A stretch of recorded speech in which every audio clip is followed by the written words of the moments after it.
Welcome back to Living Life Together as we talk about what it means to be a Christian community. This is week number 3 in this small group study. And this week we're going to be looking at a story that is found in John chapter 4. Where I want to start this week is with this simple question of what does it mean to be a Christian community? When we think about this, when we think about this phrase, a Christian community, one of the things that implies is that we're following Jesus. We are a community of people. We're a group of people dedicated, committed to following Jesus. And how did Jesus live? He lived a life of love, of sacrificial love. That's what we've been talking about, that Jesus lives a life of sacrificial love. And for us to be a Christian community requires us to be a community that loves, that accepts.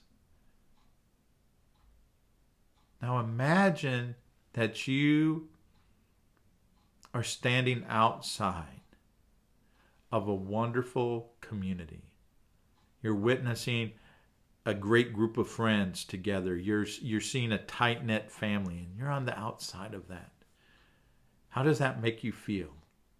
Well, it might raise up in you a desire to have something similar, to have a place to belong. It might also make loneliness feel just really great, and you might feel worthless. Now, this story that we find in John chapter 4 deals with such a person who's on the outside looking in.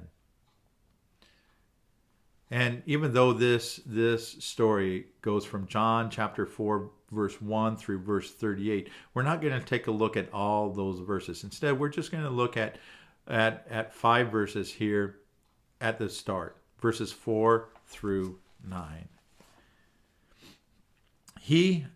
Jesus, had to go through Samaria on the way. Eventually, he came to the Samaritan village of Sychar, near the field that Jacob gave his son Joseph. Jacob's well was there, and Jesus, tired from the long walk, sat wearily beside the well about noontime. Soon, a Samaritan woman came to draw water, and Jesus said to her, "Please, give me a drink." He was alone at the time because his disciples had gone into the village to buy some food. The woman was surprised, for Jews refused to have anything to do with Samaritans. She said to Jesus, "You are a Jew, and I'm a Samaritan woman. Why are you asking me for a drink?" In these verses, we should realize right away the type of woman that is being talked about. This woman is shunned from her community. How do we know this?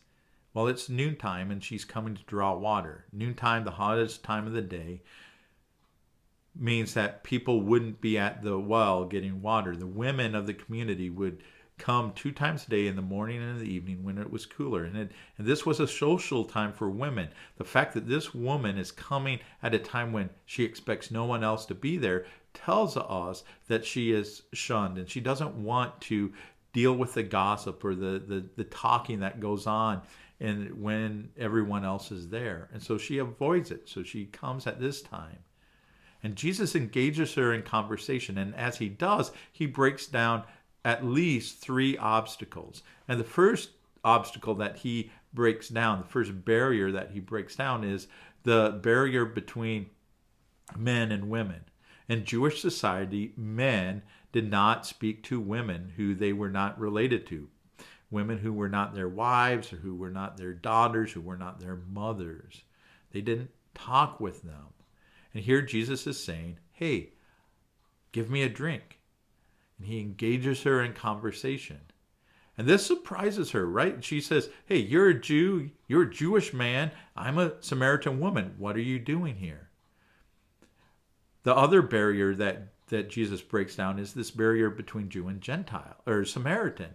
The text says, hey, Jews and Samaritans don't get along. Again, this surprises her. That's what she says. You're a Jew. I'm a Samaritan. We're not supposed to have these types of interactions. And yet Jesus engages her in conversation. He says, that doesn't matter. No, what matters is that we're both here. We're both human.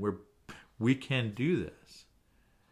And then the last, maybe the most significant obstacle, the barrier that Jesus breaks down, is that of saint and sinner. See, this woman, as you'll read about later on, it has been married 5 times, and the man she's living with is not her husband. See, whatever has gone on in this woman's life, she is identified as a bad person, an impure person, and nobody wants anything to do with her. They'll gossip about her, but they don't want her to be part of their community. And Jesus engages her in conversation. See, the fact that she was shunned didn't hinder Jesus. He treated her with respect. He treated her as another human being. He had a conversation with her. And this is hard to do because we tend to take our cues from society. And if society says, hey, this person isn't any good, we don't want to have anything to do with them either. But Jesus says, no, my community, my kingdom is for all people. So as a Christian community, we need to make space to love those that our culture has rejected. Now I want you to think about this question. Who do you find difficult to love? Who do you find difficult to love? Hey, continue to have this conversation, and we will talk to you again next week.